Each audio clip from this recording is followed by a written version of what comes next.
we have some full screens from an article that you collaborated on. It says, among other things, Iran has obtained a cache of advanced missiles based on a Russian design, obtained 19 of the missiles from North Korea. The missiles could, for the first time, give Iran the capacity to strike at capitals in Western Europe or easily reach Moscow. So let's talk just a little bit about these missiles that Iran apparently has gotten, that we've learned through this Wikileaks material, and how significant it is, and what kind of information we have now that we did not have before. Well, Joe, the missile in question is something that's called the B-25, and it is a North Korean derivation of a Russian missile. The significance of this is that we knew before that the Iranians had likely obtained it, but we did not know if there was an American assessment that indicated that, in fact, they did have the missile. And what was contained in one of the diplomatic cables that we obtained was that, in fact, the U.S. assessment is that there is a Iranian capability here. The Iranians have not test flown this yet, so we don't know whether they really know how to operate it. So as far as we know, at least right now, they're trying to figure out how to make their own and perhaps make it better? Well, if they have 19 of the North Korean model, they probably wouldn't need to make their own.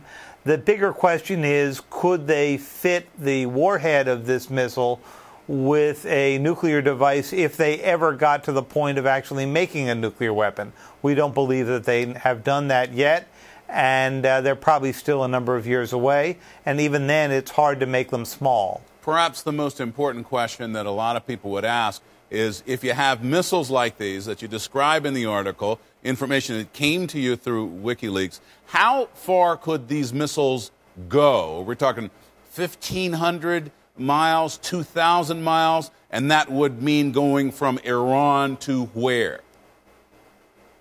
It would mean going to Iran to about the middle of Western Europe, maybe a little shy of that. So, and Moscow, on the other side, going as far as Moscow. Right, which is interesting because these are Russian-designed missiles, right? That's right, although the Russians did not sell them to Iran. The North Koreans got a hold of the design and then appeared to develop the missile themselves. A few months ago, the North Koreans held a parade at which they showed this missile for the first time. That was the first evidence we had that the North Koreans actually had fielded or produced the weapon. Now, a couple other questions just about the process here of your newspaper deciding to go with some of this stuff.